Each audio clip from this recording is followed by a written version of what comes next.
ஐயா அக்கா, வீட்டு வேலைக்கு ஆள் வேணும்ல, அதான் இந்த பொண்ணை கூட்டு வந்தேன். வீட்டு வேலைக்கா? ஆமாக்கா, வேலை வீட்டுக்கு வந்தா அதான் ஆனந்தி அண்ணியும் ஒத்தையில வேலை பார்த்துட்டு இருக்காங்க. ஆதிராவுக்கும் அவ்வளவு வேலை தெரியல, பாவம், அதான் கூட மாட ஒத்தாசையா இருக்கட்டுமேனு கூட்டு வந்திருக்க. ஆமாக்கா. ஊர்ல ஒரு பழமொழி சொல்லுவ, ஒவ்வொரு லட்டனும் ஒவ்வொருத்தரும் இல்லாம இருக்கணும்னு. ஏன்டா ஒத்தையமா வர? அக்கா நல்ல வேலை செய்வாக்கா. முதல்ல என்னென்ன வேலைன்னு சொல்லிடணும். ஒரு வேலைக்கு செஞ்சதுக்கு அப்புறம் இந்த வேலை செய்ய அந்த வேலை செய்யணும் சொல்லக்கூடாது. எதுவா இருந்தாலும் முதல்ல சொல்லிருங்க. என் வேலை எது உண்டோ அதை கடக்கடன்னு நான் முடிச்சிருவேன். நான் எதுக்குமா வாங்கிட்ட வேலையை சொல்ல போறேன்? அந்த வீட்டு சீம புத்திர இவன் தான். இந்த வீட்டு மூத்த மருமவா அந்த பாரு ஆதிரா, ரெண்டாவது மருமவா ஆனந்தி. இவங்க தான் உனக்கு வேலையை கொடுக்கணும். நான் இல்லம்மா, என்ன விட்டு. எனக்கு இந்த குடும்பத்துக்கு சம்பந்தமே கிடையாது. அக்கா சும்மா சொல்றமா, இந்த ரோட்ல போற அக்கான கூடுவாவல்ல அப்படி கூப்பிடுதான். நீ அக்கா நினைச்சறாத என்ன? நான் சும்மா வந்தே, வேற ஒண்ணு. நான் கிளம்பிட்டே பாரு.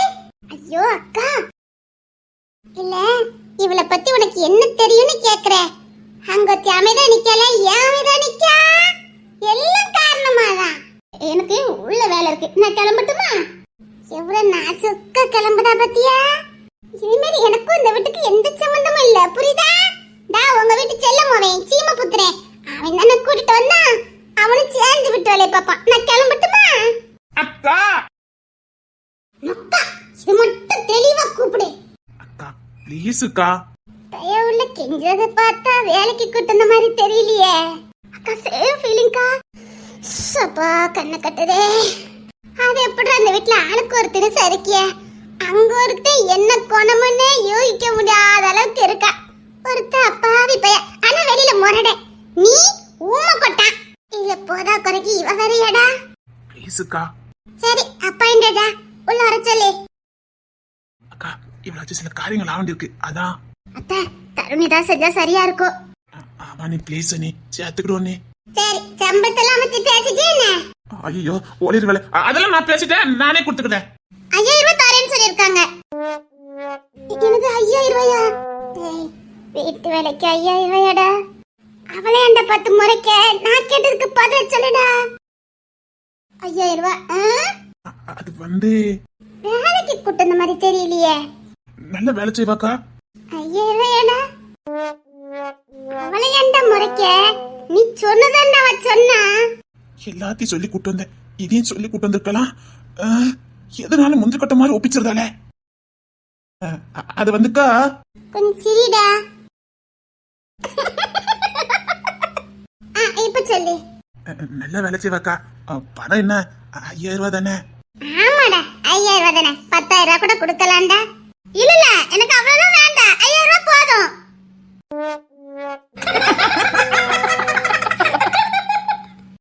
முடியலடா முடியல. அம்மா பொண்ணு திருட்ட கேட்டியா என்ன? அதெல்லாம் சமாளிக்க தானே உங்களை வச்சிருக்க. அவன் இப்ப பொண்ணு திருடலாம் இல்ல, அவன் முழுசா விக்னேஷா மாறி இருக்கான்டா. அக்கா எப்படியாவது சமாளிச்சிருங்கக்கா. பொண்ணு திரைய சமாளிக்க வேண்டாம், விக்னேஷ சமாளிக்க முடியலடா. டேய், கமல் ஒரு படத்துல மனிதன் பாதி மிருகம் பாதி கலந்த கலவை நான் அப்படின்னு சொல்லுவாருடா. படத்துல தான் முடா பார்த்தேன், ஆனா உன் குடும்பத்துல தான் விட நேர்ல பாத்துருக்க முடியலடா.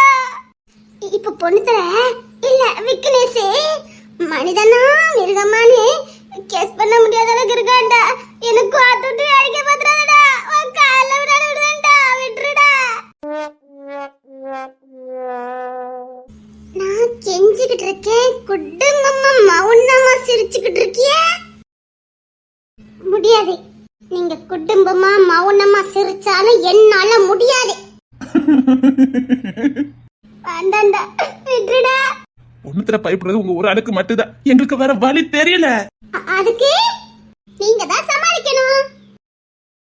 நோ எஸ் இல்ல தெரியாம தான் கேக்க, இது குடும்பமானு கேக்க, இல்ல தெரியாம தான் கேக்க, இது குடும்பமானு கேக்க.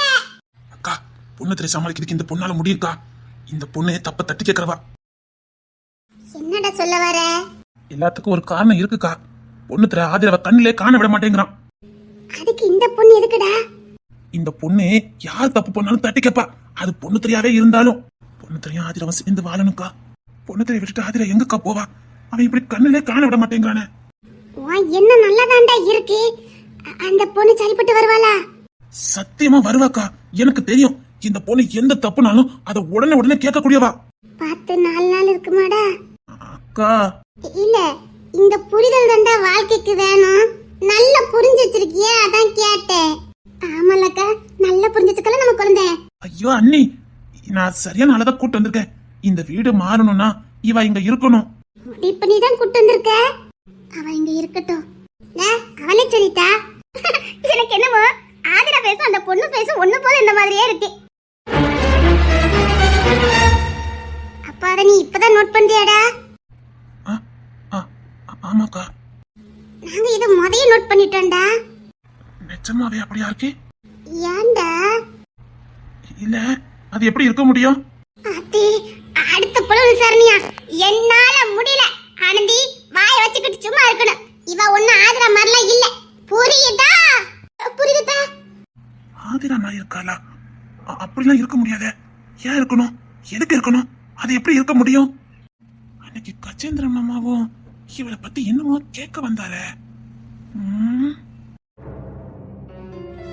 அண்ணே, இந்த பொண்ணை கூட்டிட்டு போய் வீட்டுல சுத்தி காட்டிட்டு என்னென்ன வேலைன்னு சொல்லிருங்க அண்ணே. எனக்கு ஒரு சின்ன வேலை இருக்கு. சரி தருணே. அக்கா என் கூட வாங்கல. எங்கடா? அக்கா வாங்கக்கா. வேண்டடா, என் மண்டையே குழம்பிரு போல இருக்கு. உனக்கு இப்ப ஏதோ சந்தேகம் வந்துட்டு அது இப்ப என் மண்டையில ஏத்ததுக்கு தான் நீ கூப்பிடுதாடி எனக்கு தெரியும். என்னால முடியாதுடா, விட்டுடா. அக்கா முக்கியமான விஷயம்க்கா. அது எதுவாவும் இருந்துட்டு போட்டோம். இப்போதைக்கு என் மண்டைக்குள்ள எதுவுமே வேண்டாம். அக்கா கஜேந்திர மாமா பத்தி உங்ககிட்ட பேசணும். கஜேந்திரனா? ஏண்டா? வாங்கன்னு சொன்னேன். அத குழப்பிட்டிய, வந்து தொலைட. ஏமா, இவங்க 2 பேரும் உன் கூட இருப்பாங்க. அவங்க என்ன வேலைன்னு சொல்லுவாங்க, பாத்துக்கன்னா. அதெல்லாம் நான் பாத்துக்கிட்டேன். அப்புறம் காலையில 10 மணிக்கு முன்னாடியே நான் வந்து எல்லா வேலையும் முடிச்சிருவேன். ஏன்னா நான் ஸ்கூலுக்கு வேலைக்கு போகணும், டீச்சரா இருக்கேன். அது உங்களுக்கு தெரியும் நினைக்கிறேன். அதான் 5000 இங்க கிடைக்குதேம்மா.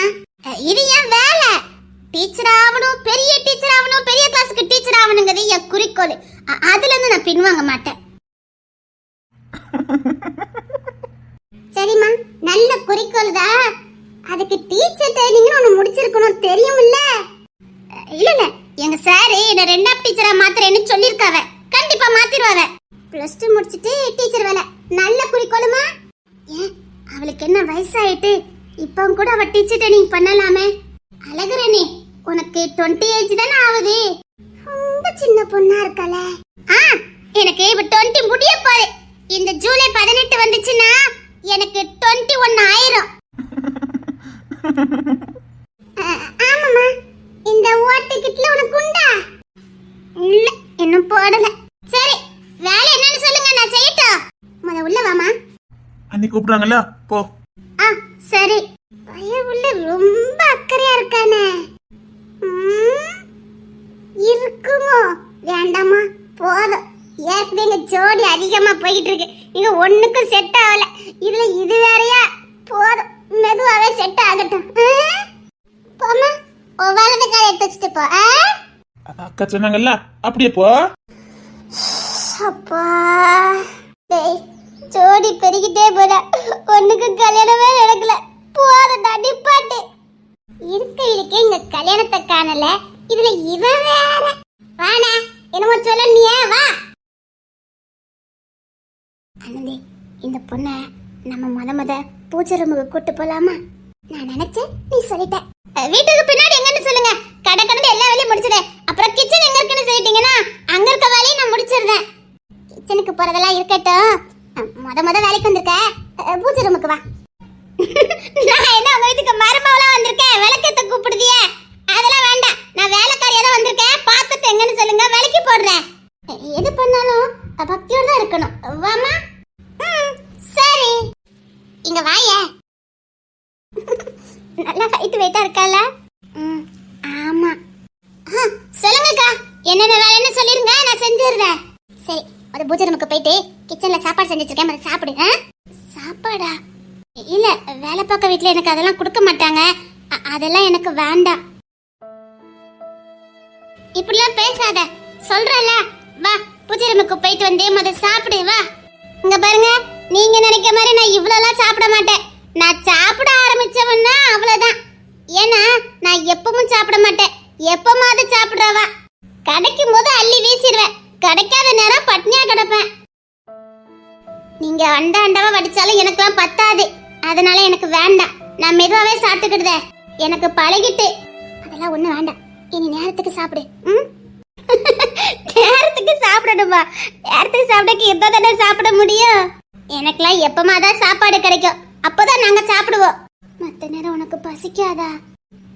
பசிக்காது, ஆனா சாப்பாடு கிடைச்சிச்சுன்னா பசிச்சிரும். இனி நீ ஒரு நாள் சாப்பாட்டுக்காக இருக்க வேண்டாம். எப்போ உனக்கு பசிக்குதோ உரிமையோட போட்டு சாப்பிடு. இல்லங்கக்கா, நீங்க சொன்னதே போதும்.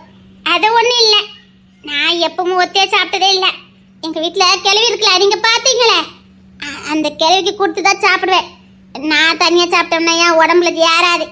பாவம் கிழவி நல்ல சோறுக்காக ஆசைப்பட்டுட்டு இருக்கோம். நான் மட்டும் எப்படி நல்ல சோறு திங்க? நாளைக்கு வேலைக்கு வரும்போது பாட்டியும் கூட்டிட்டு வந்துரு. என்ன சொல்றீங்க? எங்க பாட்டியாலலாம் வேலைலாம் பார்க்க முடியாது. இப்ப யாரு பாட்டியை வேலை பார்க்க சொன்னா? நீ வேலை பார்க்கும் போது கூட்டிட்டு வா, அவங்க நல்ல சோறு சாப்பிட்டுட்டோம், அப்புறம் வேலை முடிஞ்சு போகும்போது கூட்டிட்டு போ. நிஜமாவா சொல்லுதியே? நிஜமாதான் சொல்றேன். வயசான காலத்துல அவங்களும் நல்லா சாப்பிட்டுடுவாங்கல்ல. நிஜமாவாக்கா சொல்றீங்க? இன்னைக்கு என் கலையிட்ட போய் சொன்னா அதுக்கு தூக்கமே வராது. நல்ல சோறு திங்க போறேன்ட்டு ஆசையிலே கிடக்கும். அப்போ மத்த நாள சாப்பாட்டுக்கு என்ன பண்ணுவீங்க? எங்களுக்கு ரேஷன் கூட கிடையாது. யார் வீட்லயாவது அரிசியில புழுகுல வந்துட்டுனா தருவாங்க, அதை பொங்கி சாப்பிடுவோம். பெரும்பாலும் எங்க வீட்டு பக்கத்து வீட்டுல ஒரு பாட்டி வீட்டுல இட்லி அவிப்பாங்க. அவி வீட்டுல தான் ஒரு நாளைக்கு 20 ரூபாய்க்கு வாங்கி நாங்க எல்லாரும் கொஞ்சம் கொஞ்சம் சாப்பிட்டுக்கிடுவோம். என் கிழவிக்கு சோறு இருக்கா இல்லையா, வெத்தலை பார்க்க வேணும். அப்போ மதியம் நைட்டெல்லாம் அதை நான் எப்படியாவது சமாளிச்சிருவேன் பார்த்துக்கங்க. இப்படி யார் வீட்டுக்காவது வீட்டு வேலைக்கு போனோம்னா கொடுப்பாவ, அதை வாங்கி கொண்டு கொடுப்பேன். உன்னை பார்த்தா கஷ்ட வீட்டுப்பட்ட பிள்ளை மாதிரியே தெரியல, பணக்காரி மாதிரி இருக்க, அவ்வளோ அழகு. எல்லாரும் அப்படிதான் சொல்லுவாவ, அதனாலே பாதி பேர் எனக்கு வேலையே கொடுக்க மாட்டாவ. நான் கஷ்டப்படுறேங்கக்காக நான் ஏன் இப்படி இருக்க கூடாது? எனக்கு இப்படி இருக்கிறது பிடிக்கும், அதனால நான் எப்பவுமே இப்படிதான் இருப்பேன். நான் எதுக்கு கஷ்டப்பட்ட மாதிரி காட்டிக்கணும்? ஆனந்தி, இவனை நமக்கு ரொம்ப பிடிச்சிருக்குல்ல? ஆமா. சரிம்மா வா, பூஜை ரூமுக்கு போயிட்டு வா, அப்புறமா வந்து சாப்பிட்டுட்டு அப்புறமா வேலையை பார்க்கலாம். இனி வேலையை பத்தில கவலைப்படாதீங்க, டாட்டான்னு முடிச்சிருவேன். சரிம்மா. என்ன வந்துட்டானா? என்ன போனை போட்டு சொல்லியிருக்கேன், வருவான். எங்க போயிருவான்? வரட்டும், இன்னைக்கு ஒரு முடிவு தெரியட்டும். எத்தனை நாள் தான் மூடி மறைச்சுக்கிட்டாலே வா, இவன் மூடி மறைக்கிறனால எங்க பலரோட வாழ்க்கை நாசமா போகுது. விடாத நக்கலி, இன்னைக்கு அவனா நாம நாள் பாத்துடலாம். யார் விட போறா? விட மாட்டேன். வர நேரமா சொல்லிட்டு எவ்வளவு நேரம் ஆகுது? அது வந்து மாமா கேக்குறாங்கல்ல, சொல்லு. நேத்து சாயங்காலம் சொல்லிவிட்டேன், இன்னைக்கு மதியம் வந்து நின்னுட்டு இருக்கா. முன்னாடி எல்லாம் கூப்பிட்டு அடுத்த நொடி வந்து நிப்பிய, இப்ப என்ன குற்றல நெஞ்சி ஏதோ குறுகுறுக்கான்னு கேக்குற? தப்பு செய்யறவன் ஓடி ஒளியலாம், நீதான் எந்த தப்பு செய்யாத உத்தமனாச்சே. அக்கா போதும், அக்கா நீ கூப்பிட்டதெல்லாம் போதும். ஐயா அக்கா, அதெல்லாம் ஒண்ணு இல்லக்கா, டூட்டிக்கு போயிருந்தேன். நீ டூட்டிக்கு போலன்னு நானும் விசாரிச்சுட்டேன். அதான் உனக்கு போய் சொல்ல வரலையே. அக்கா நான் வந்து நீ எதுவும் சொல்ல வேண்டாம், நான் கேட்டதுக்கு மட்டும் நீ போய் சொன்னா போதும். என்னக்கா கஜேந்திரன் அத்தை பிடிச்சிருக்காவல, என்னத்துக்கு தெரியல. உன்னை கவனிச்சியலா? என்ன சிங்கம் மாதிரி எப்படி கெச்சிக்காவ பத்தியலா? முதல்ல மாமியாருக்கு துவாரணைய பாருங்களேன். மாமா நின்னுகிட்டு இருக்காங்க, அத்தை உட்காந்துட்டு இருக்காங்க. அதுவும் ஒரு வேக காதல் தான். நீ எப்பவும் பாரு, அத்தை உட்கார்ந்தா மாமா நின்னுட்டு தான் நிப்பாங்க. ஆனா உலகத்துல புருஷன் உட்கார்ந்து பொண்டாட்டி தான் நினைச்சு நிப்பாங்க. அங்க வெறும் பயம் தான் இருக்கும், இங்க காதலு அன்பு எல்லாம் கலந்து இருக்கும். புரியலையே? அத்தைக்கு கால் வலிய கூடாதான், அதுக்கு தான் எப்பவும் மாமா எந்திரிச்சு நிப்பாங்க, அத்தை உட்கார்ந்து இருப்பாங்க. சோப்பா, இவ்வளவுதான் விஷயமா? நான் கூட மரியாதை நினைச்சுக்கிட்டேன்க்கா. கூமட்ட கூமட்ட ரெண்டு கலந்ததான். அப்படியா? ஏக்கா நமக்குள்ள இது நடக்குமாக்கா? பேசாம போடி. வாங்கனே, காப்பி ஏதாவது குடிக்கலாம்? வேண்டாமா. அப்படினா கஜேந்திரன் அண்ணன் என்னமோ பெருசா பண்ணிருக்காங்க. பரவாயில்லைண்ணே, காப்பி ஏதாவது குடிங்க. அதான் வேண்டாம் சொல்றல, நீங்க வேலைய பாருங்க போங்க. சரிங்கத்த. அப்ப செம விருந்து இருக்கு போலக்கு இன்னைக்கு. என்ன எதனால உண்மை சொல்லிட்டு தப்பிச்சிருங்கண்ணே. உண்மை சொன்னா நீங்க தப்பிக்கலாம், போய் சொல்லி மாட்டிக்கிடாதீங்க. நீங்க ரெண்டே உள்ள போங்கம்மா. சரிங்கத்த. நான் உன்னை கூப்பிட்டுட்டேன், என்ன இன்னைக்கு மதியம் வந்திருக்கே, என்னத்துக்கு? சரிங்கக்கா, நானும் உங்களை பார்த்து சில விஷயங்களை சொல்லலாம்னு தான் நினைச்சேன். என் மருமக சொல்லிட்டு பண்ண பார்த்தல, உண்மையை சொன்னா நீ பொழைக்கலாம், உழைக்கிறானா உன்னை மிரட்டல. நீ செஞ்சதுல இருந்து ஏதாவது விடுதலை கிடைக்கலான்னு பாக்கலாம். மறைச்சா உனக்கு தான் நஷ்டம், பாத்துக்க. உன்கிட்ட நான் 1000 வாட்டி படிச்சு கேட்டேன், ஏதாவது ரகசியம் இருக்கா இருக்கா இருக்கானே. இல்ல இல்லன்னு உன் வாய் சொன்னிச்சே தவிர உன் கண்ணு சொல்லல. நீ மறைச்சது இப்ப எங்க நிக்க பாரு. உனக்கு பொண்ணு தெரியுமா தெரியாதா? அவனுக்கு சுயபுத்தி வந்த உடனே முத வெறுத்தது உன் குடும்பத்தை தான். அவள சாதுவான பையன் உன் குடும்பத்தை பார்த்தாலே மிருகமா மாறான். எத்தனை பேர் சுத்தி இருந்தாலும் கெட்டிக்க போறவள தூக்கி சுமந்தான். அளவுக்கு அதிகமான பாசத்தை காட்டினா அவதான் உலகம்னா இறைத்துல சுமந்தான். ஏன் அவனை மாதிரி உலகத்துல அன்பு கட்டதுக்கு யாருமே இல்லங்கிற அளவுக்கு உன் மகன் மேல பாசத்தை காட்டினவன் இன்னைக்கு அவளை பார்த்தாலே கொலை வெளியில இருக்கான். பாரு, நீ மறைக்கிறதுனால ஆதிரா வாழ்க்கை தான் நாசமா போகுது. என்னைக்கும் நாம செய்யற தப்புக்கு மத்தவங்கள பலியாட ஆக கூடாது. நீ செஞ்ச பாவத்துக்கு பலிக்காடா நிக்கிறது உன் மகாதான். அவ என்னடா பாவனா இன்னைக்கு அவனால வெறுத்து ஒதுக்கப்பட்டு நிக்கிறாளே. இப்ப அவள் வாழ்க்கைக்கு என்ன வழி? வாழ்வோ சாவோ அவன் கூட தான் இருப்பேன்னு பிடிவாதமா நிக்க. ஆனா அவன் மிருகமா நிக்கிறான். என்னடா இந்த வாழ்க்கை? ஏன் அந்த பிள்ளை வாழ்க்கையில மட்டும் இப்படி எல்லாம் நடக்குது? தருணா உசுறு குசுரா காதலிச்சா, அவனும் இவள உசுறு குசுரா காதலிச்சா. காதாம்பரி தான் இவன் அம்மான்னு தெரியற வரைக்கும் காதாம்பரிய பழி வாங்கதான் நினைச்சுக்கிட்டு காதல தொலைச்சான். மொத வாழ்க்கை அவ பெத்தவளால போச்சு. இப்ப இந்த வாழ்க்கை பொண்ணால போகணுமா சொல்லு? இந்த வாழ்க்கையும் போச்சுன்னு வச்சுக்க, உன் பொண்ணு வாழவே மாட்டா, பாத்துக்க. பாரு, எந்த தப்பா இருந்தாலும் பரவாயில்ல, மறைக்காம சொல்லு. யாரு எந்த தப்பையும் தெரிஞ்சு செய்யறதில்ல. ஆதிராக்கு இந்த வாழ்க்கை ஒன்னால போச்சுன்னு வச்சுக்க, ஆதிர இல்ல அந்த கடல் கூட உன்னை மன்னிக்க மாட்டாரு, பாத்துக்க. ஏண்டா எத்தனை வேதாண்டா ஒரு பொண்ணு வாழ்க்கையை நாசமனாக்குவீங்க? தருணனா காதாம்பரிய பழி வாங்கதான் நினைச்சு ஆதிரா வாழ்க்கையை நாசமனாக்குனா, இப்ப பொண்ணு தர ஒன்ன பழி வாங்கதான் நினைச்சு ஆதிரா வாழ்க்கையை நாசமனாக்கிட்டு இருக்கான். சொல்லு, நடந்த விஷயத்த சொல்லு. அக்கா வேண்டாக்கா, என்னால முடியாது, என்ன விட்டுருங்க அக்கா. விட்டுருங்கண்ணா? சத்தியமா என்னால முடியாது. இவன் என்னங்க சொல்லிக்கிட்டு இருக்கான்? டேய் மறக்காதடா, அந்த பொண்ணு பாவண்டா. அக்கா நான் உண்மை சொன்ன ஆதிர வாழ்க்கை மட்டும் இல்ல.